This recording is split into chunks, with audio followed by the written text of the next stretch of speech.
Drupal CMS comes to you with privacy features out of the box. This is important to help you comply with various regulations like GDPR in Europe, CCPA in the US, and many emerging legislations all over the world.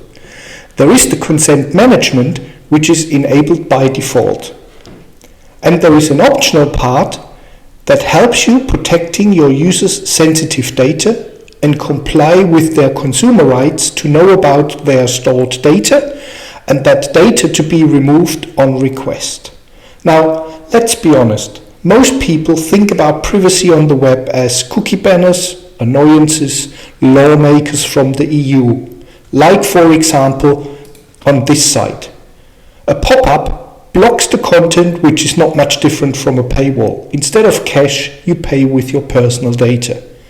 Is this because of legal requirements? No, it's not. Those implementations are doing it wrong. Drupal CMS does it right though.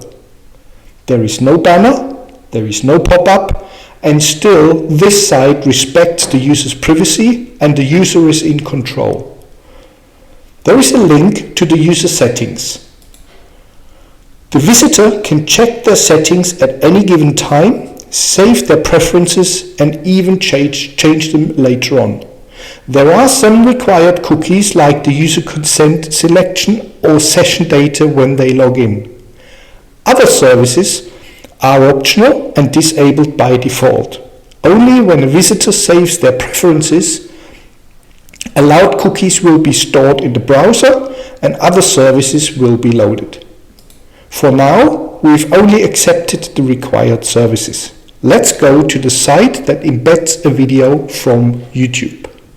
Here is the trees node.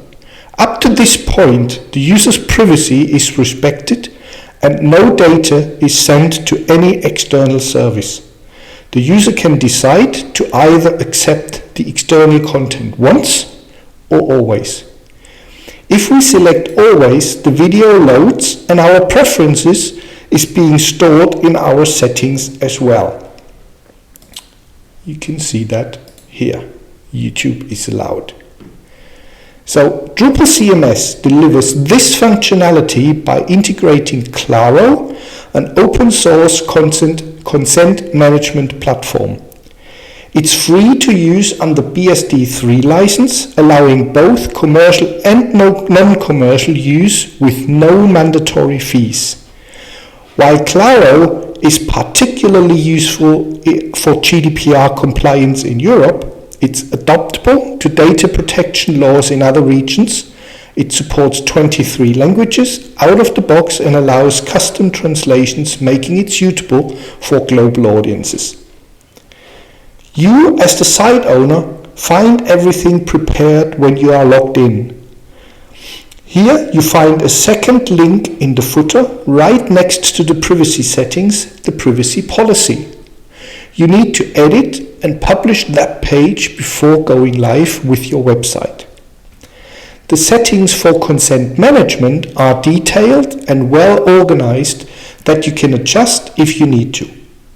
And the optional protection of sensitive user data will be implemented in the next couple of weeks, so stay tuned. All of this has been researched, discussed and implemented by a team of Drupal experts together with lots of people around the world who helped us with interviews in understanding the requirements and preferences in different countries.